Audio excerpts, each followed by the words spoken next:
Bonsoir à tous et à toutes, ravis de vous retrouver pour un nouvel épisode de Racontase littéraire. Et je ne pourrais pas le faire sans mon acolyte Koulsoum. Comment il est, Koulsoum?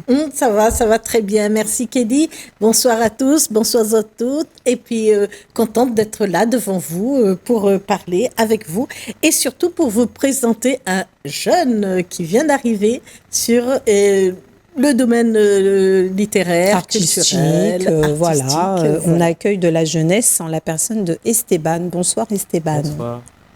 Alors, Esteban, je l'ai découvert comme ça. Hein. Ouais, comme ça, dans un examen quand même. Voilà. Et donc, j'ai senti que franchement, question culture, il parlait déjà bien. Et ça, c'est toujours impressionnant quand on retrouve ces jeunes qui aiment lire et qui vous racontent tout d'un coup leur passion. Voilà, ouais, c'est tellement rare. Alors, justement, d'où te vient cette passion pour, justement, le livre, alors, la littérature tu peux nous expliquer un peu depuis combien de temps tu lis, qui t'a initié à la littérature? Tu peux donc nous dire un peu ton parcours? Alors, j'ai commencé à lire quand j'étais assez jeune. Je lisais beaucoup des BD, dont Tintin. J'ai lu beaucoup Hergé. Ça, c'est du classique. Mes parents, ils me berçaient à ça tous les soirs et c'est pour ça que j'ai commencé à beaucoup aimer le domaine de la littérature. Quand j'ai grandi, j'ai un peu plus commencé à lire quelques petits romans, comme les romans de la classe verte. Oui. Je lisais les petits romans de Star Wars. Les Pokémon, ouais. Quand j'étais enfant. Mais on voit que c'est une littérature quand même fantastico. Enfin, c'est pas les classiques, quoi. C'est pas les romans classiques. Oui, après, j'ai commencé en grandissant à plus m'intéresser à des romans. J'ai regardé Les Misérables. Enfin, j'ai lu Les Misérables. C'était assez parlant. C'était un peu compliqué au début à comprendre parce que j'étais assez jeune. Et après, je me suis tourné dans le domaine des mangas. Et c'est un domaine que j'ai beaucoup apprécié, qui est assez facile à comprendre et intéressant. Comment vous arrive le premier manga? Alors, premier manga, vous le découvrez où? Un cadeau? Vous l'avez à la bibliothèque, à la médiathèque? Ou bien vous le découvrez par des copains? Comment vous... Alors, la première fois? En 5e, on devait ramener des livres en français, en cours de français, on devait lire. Et il y a un ami qui m'a prêté les premiers tomes de Naruto. Ah oui, donc, Naruto. Donc je savais pas comment on lisait, donc il m'a appris parce que déjà c'est une nouvelle culture, faut lire de droite à gauche. Donc c'est un truc qui m'a beaucoup apprécié. C'était un peu compliqué, mais j'ai réussi à m'en sortir. Naruto japonais. Oui. Et après j'ai continué à acheter mes premiers livres. Donc ma première série c'était Demon Slayer. Et donc j'ai commencé à plus m'intéresser aux mangas et plus particulièrement aux animés un peu plus tard en 4e. Et voilà. D'accord. Et donc qu'est-ce qui te plaît dans l'univers du manga? C'est les dessins, enfin c'est le fait qu'il n'y ait pas... Alors moi je m'y connais un peu donc par rapport à mon fils, voilà, qui est aussi, donc ça fut une époque, il avait donc sa phase manga, là il a arrêté, donc bon. Voilà. Et donc, justement, qu'est-ce qui te plaît là-dedans? Ce sont les dessins, c'est la manière dont la trame, enfin, l'histoire est conçue. Enfin, qu'est-ce qui te plaît, toi, finalement, dans le manga? Moi, ce que j'aime beaucoup, c'est déjà découvrir l'histoire et surtout le personnage principal qui a surtout des idéologies différentes, qui va avancer en accomplissant peut-être ses quêtes. Et il y a plein de domaines, ces quêtes. Ah ouais, d'accord. Oh là, c'est fabuleux, hein, un jeune qui parle des quêtes. Ça change. Et ce qui est bien aussi avec les mangas, c'est que même les livres, il y a beaucoup de diversité. Oui. Il y en a plus qui sont plus dans le domaine de l'action, de l'épique. Moi, je suis plus un peu plus philosophique et plus sur le passé. Par exemple, le 15e siècle, j'aime beaucoup en apprendre. D'accord, donc là tu m'intrigues, dans les mangas il y a de la philosophie. Oui, il y en a un titre de manga par exemple, un animé qui est sorti très récemment, qui est saisonnial, ça s'appelle Du mouvement de la Terre. Ah oui. Donc il y a 3 épisodes qui sont sortis, c'est assez philosophique, ça se passe au 15e siècle. Wow. On essaye de prouver que la Terre est héliocentrique. Ah oui. Sauf que le prouver à cette époque, ça peut être contradictoire avec des idéaux religieux. Évidemment. Et donc, il faut réussir à pouvoir le prouver.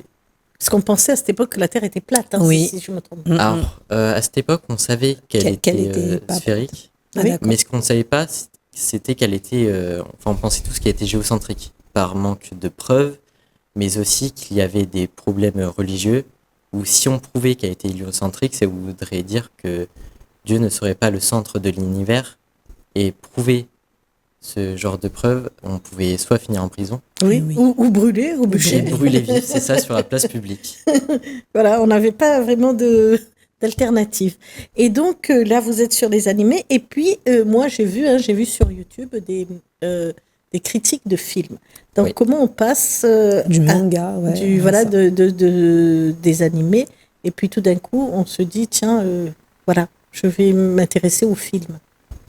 Bah, moi, je suis quelqu'un qui aime beaucoup parler et me renseigner culturellement. Et les films, il y en a beaucoup qui sont écrits par des auteurs très impressionnants, Oui, ça c'est sûr. qui ont beaucoup écrit des livres qui sont passés au cinéma que je suis allé voir. Et c'est quand je suis allé voir que j'ai vu qu'il y avait des reviews sur Internet. Et je me suis intéressé, moi aussi, à en parler à mes camarades. Et plus récemment, j'ai commencé à faire une critique personnellement sur YouTube. Oui. Alors, parlez-nous de ce livre enfin de ce film, oula, et de cette critique. Alors, sur ma chaîne, j'avais exploité euh, le... oh, attendez, j'ai un petit trou de mémoire. Les enfants de la mer. Oui, Et donc, les enfants de la mer, c'est une histoire de plusieurs enfants adolescents sur une île où ça a été une direction artistique 3D, ce qui change de la 2D habituelle en animé. mm, Et ça raconte l'histoire d'enfants qui vont vivre des quêtes tumultueuses dans l'océan, plus particulièrement, Mm. et qui vont faire la rencontre de certains personnages qui ont des capacités un peu science-fiction. Et l'objectif, ça va être un peu d'apprendre à connaître les personnages, de savoir qui ils sont vraiment et de savoir leurs pensées et leurs fonctions au sein de cet animé. ouais. Et c'est-à-dire que ces fonctions-là, en fait, vont emmener l'intrigue et l'histoire vers ben, la quête, le but. Hein, C'est ça, oui. D'accord. Et donc, les enfants de la mer, et ensuite, vous avez regardé d'autres films, autre chose? Oui, j'ai lu.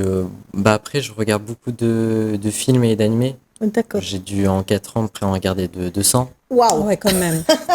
Ah, Après le des- budget, il est important là. Après, des mangas, j'en ai lu beaucoup aussi. Chez moi, bah après, manga en ce moment, je lis plus sur Internet Oui. parce que ça fait quand même du stock, c'est de la place et ça peut un peu prendre la poussière. Donc chez moi, j'ai lu peut-être 50 tomes et maintenant, je continue plus à regarder sur Internet et à lire et ça me plaît toujours. Et tous les soirs, je lis mon petit manga. Alors justement, est-ce que tu assistes à des clubs, est-ce que tu es dans un club manga par exemple? Est-ce que tu assistes à des ateliers manga? Je sais qu'il y en a où justement on dessine des personnages de manga, enfin on se retrouve entre eux. Alors mangaliens, je sais pas comment est-ce qu'on peut dire des fans de manga. Alors il y a un nom pour les fans de manga ou pas? Bah, il n'y a Est-ce pas que- vraiment non de... des fans de manga. Enfin, en tout cas, Oui. est-ce que grâce au manga, tu as pu donc assister, je sais pas, à des associations de personnes, enfin de jeunes, j'imagine, qui partagent donc la passion pour le manga? Est-ce que tu dessines des personnages de manga? Est-ce que tu te mets à l'écriture d'un manga, par exemple? Est-ce que voilà. Alors, j'ai commencé un peu à dessiner des mangas, Ouais. juste pas personnellement, mais plus des répliques Ah, pour oui. m'améliorer en dessin. Oui. Je faisais ça beaucoup au collège et bah, je me suis arrêté un peu à ça. J'ai jamais exploité de club de manga. D'accord. J'ai beaucoup aimé en parler par contre sur les Mm. réseaux sociaux avec des amis, mais ça s'arrête là un peu. D'accord. Et alors, tout à l'heure, on évoquait le coût. Est-ce que ça a un coût? Est-ce que c'est cher d'acheter un manga? Est-ce que c'est cher de regarder ces animés, où vous les regardez et puis ensuite ben, d'élaborer parce qu'il faut faire quand on fait une critique et qu'on la poste, ben, il faut quand même s'investir. Alors, racontez-nous tout ça. Bah alors déjà, ce qui est du coup, si on achète le manga, c'est vrai qu'aujourd'hui c'est peut-être un tome, c'est égal à 8 euros. Mm. C'est quand même assez cher. Les Oui. séries, ça peut prendre peut-être 20 tomes, une vingtaine de tomes. Et sinon, il y a les animés, donc, qui sont disponibles sur des plateformes de streaming. comme Netflix ou Disney+. Oui. Et c'est là où Mais il faut aussi s'abonner. Oui. Ah oui, d'accord. c'est pour ça que faut soit on s'abonne à certaines chaînes, mais le problème c'est qu'elles n'exploitent pas tous les animés, soit on peut avoir d'autres façons pour pouvoir les regarder. Ah ouais, d'accord. Et donc, ensuite, là, vous décidez, ça y est, que vous allez faire des critiques et que vous allez dire ce que vous aimez, que vous aimez pas. Comment vous choisissez l'animé ou le manga que vous allez dire ou comment vous faites votre choix? Moi, ce que j'aime bien, c'est surtout des animés originaux. Si C'est-à-dire ça sort du C'est-à-dire, panier, parce que nous, Expliquez-nous. on est novices. par exemple- C'est quoi la différence entre un manga normal, un manga original, un manga, tout à l'heure, tu disais philosophique, il y a des mangas fantastiques, j'imagine. oui, après, il y a Des toutes sortes mangas de domaines. historiques, voilà. Enfin, je veux dire, c'est comme. Voilà. C'est quoi le. Pour moi, ce qui sort de l'original, c'est un peu ce qui sort de la culture d'Asie. C'est-à-dire, oui. C'est-à-dire, par exemple, des domaines chinois, enfin des temples chinois, Ah oui, d'accord, ça y est. des infrastructures modernes Eh oui, japonaises. eh oui. Et donc sortir un peu du lot. Et là, à l'occurrence, Les Enfants de la Mer, c'était surtout sur une île tropicale. Donc ça change, Ah oui. ça sort du lot, quoi. Oui, c'est pas le même lieu. On est Oui. déjà sur autre chose. Oui, très bien, bien. Ouais, mais on reste quand même dans le domaine, enfin, dans l'univers asiatique, même si on change. Non, c'est complètement changé de décor, parce que je pense au royaume de Kensuke. Non, tu connais pas. Bon, d'accord. Comme ça, pas trop. Non. Bon, alors c'est pas un manga. J'ai essayé. je pense que J'ai tu prononces essayé. mal. Ouais, le royaume de Kensuke ou. Enfin bon, voilà. Mais enfin, pour moi, c'est un manga, mais on m'a dit non, c'est pas un manga, c'est un dessin animé. Voilà. La Donc, différence? Ouais, enfin moi j'ai cru que c'était un manga, mais quand tu dis que ça sort de l'univers japonais, nippon, voilà, c'est parce que c'est uniquement une histoire de lieu, quoi. C'est pas une histoire de trame. Après, c'est subjectif. Il y a ceux, c'est plus du lieu, ceux, c'est plus du temps, de Exact. l'époque contemporaine. Et il y en a d'autres, c'est plus personnellement au niveau de la quête scénaristique et de la psychologie des individus. D'accord. Par rapport à ce que tu nous as emmené, peut-être qu'on va nous passer ce que tu nous as emmené. Oui. Si la Alors, régie est oui. prête. Donc, cela, Voilà. explique-nous. Alors, cet animé s'appelle Frieren, Oui. c'est sorti en 2023. Alors, on suit l'histoire d'une elfe qui vit un millénaire. Ah oui. Ça se passe dans C'est une très époque. beau, hein, dis donc, bien Oui. coloré. Ça se passe dans une assez vieille époque. Donc, il n'y a pas d'électricité, mais une époque plus fantastique. On a des pouvoirs. Et donc là, ce qu'on cherche à comprendre dans cet animé qui sort du lot, c'est on a battu l'ennemi, donc l'antagoniste, et maintenant, qu'est-ce qu'on fait? Ah oui. Parce que d'accord. là, une elfe, ça vit un millénaire, dans ce cas-ci, mais ses amis, c'est des humains, ils vivent que 100 ans. Ouais. Et donc, essayer Enfin, de pour comprendre les plus... voilà. pour les plus chanceux. Mais après, là, c'est justement, on essaye de savoir comment ça se passe au sein de ses proches, émotionnellement, parce qu'au final, elle a jamais ressenti de sentiments, je parle de l'elfe, qui, lorsqu'elle quitte ses amis qui sont morts, elle doit trouver un moyen de s'attacher et d'accepter ses amis qui périssent, soit par la vieillesse, soit par des ennemis. Ah oui, c'est quand même un thème philosophique de la mort. Il y a quand même un questionnement dessus. Oui, c'est hein. ça, c'est surtout ça, comment on fait.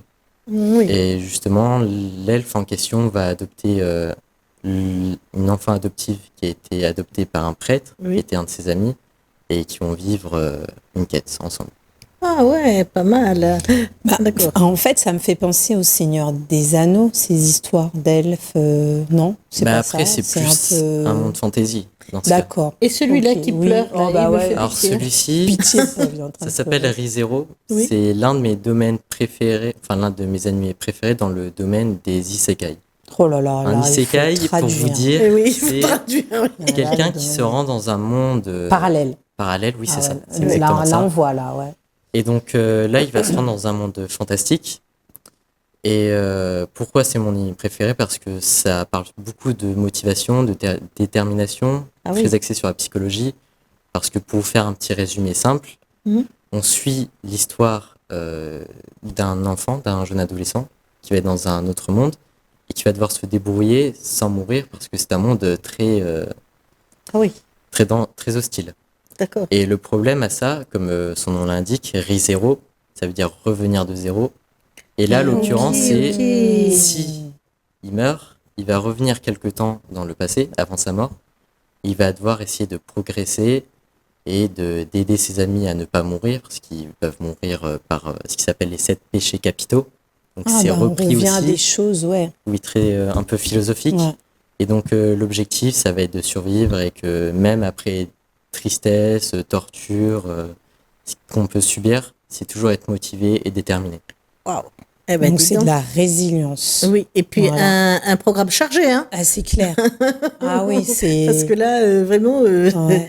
il faut qu'il avance. Et puis, ce sont des personnages quand même qui sont bien dessinés, bien ficelés, hein. Oui. Voilà, et puis des personnages puissants, en fait. Alors, là, on arrive rapidement aussi, le temps passe. On vous a demandé de nous emmener un objet Oui. qui vous Voilà, caractérise. Donc, oui, allez-y, faites-nous découvrir votre objet parce que moi, je ne l'ai pas L'objet. vu encore. Moi non plus, j'ai juste vu un sac d'une certaine marque, mais Donc, ouais, on est... Alors, Allez-y. c'est une raquette de tennis. Ah, Alors, alors on est loin du on va manga pas quand même.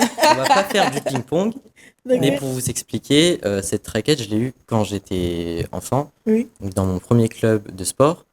Ça a été aussi dans ma ville d'enfance où j'ai vécu 9 ans. C'est là aussi où...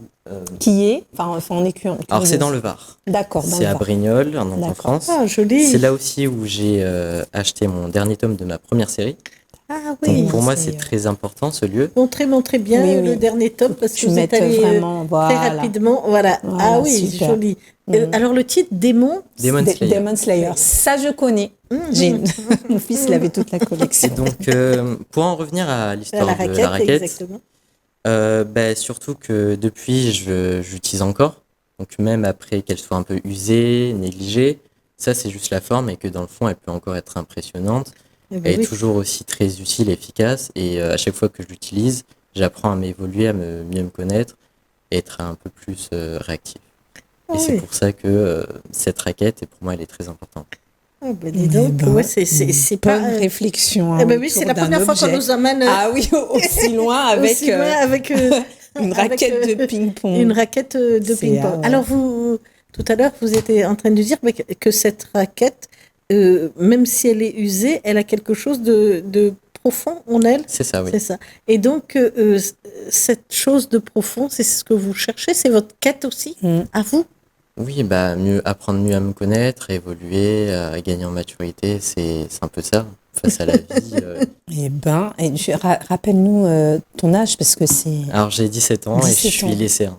Bah oui, alors tu t'imagines, 17 ans lycéen, il est à la quête de ce qu'il est. Alors, Ah mais c'est donc, fabuleux. nous, enfin, on se disait qu'on avait un projet pour toi et que, bon, voilà, on te lançait aussi, voilà, et que si tu pouvais venir, donc, durant les vacances, venir nous raconter, en fait, Chroniquer. chroniquer avec nous, des animés, puisque nous, Nous, on est nuls, hein, faut vraiment dire ça, c'est pas notre génération. Donc, Bah, nouvelle génération. Hein.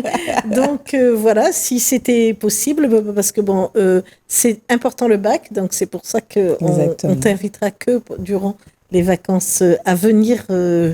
voilà, tout à fait. Avec nous présenter, voilà, comme tu nous as présenté les enfants de la mer, Voilà, exactement. le deuxième, et de venir nous présenter et puis nous cultiver un petit peu. Oui, voilà, tu vas contribuer à cette compétence que nous n'avons pas, l'initiation à Voilà. la littérature. Alors pour terminer, si tu dois demander aux gens de regarder ces animés, qu'est-ce que tu dirais rapidement parce que Alors, là, je le leur temps- dirais que c'est un nouveau domaine, c'est une nouvelle culture, que ça soit déjà par le domaine que ce soit en Asie, que ça soit aussi très philosophique aussi, que ça soit important, ça peut nous transmettre beaucoup de culture générale. Et c'est pour ça que pour moi, c'est très important de un peu se cultiver d'autres façons aussi. et de rentrer. Eh ben sur ces belles paroles, Kelly, Ouais, nous allons franchement. nous quitter. Nous quitter. Et nous exactement. allons vous dire à bientôt pour d'autres aventures avec Racontase littéraire. Au revoir à toutes. Au revoir.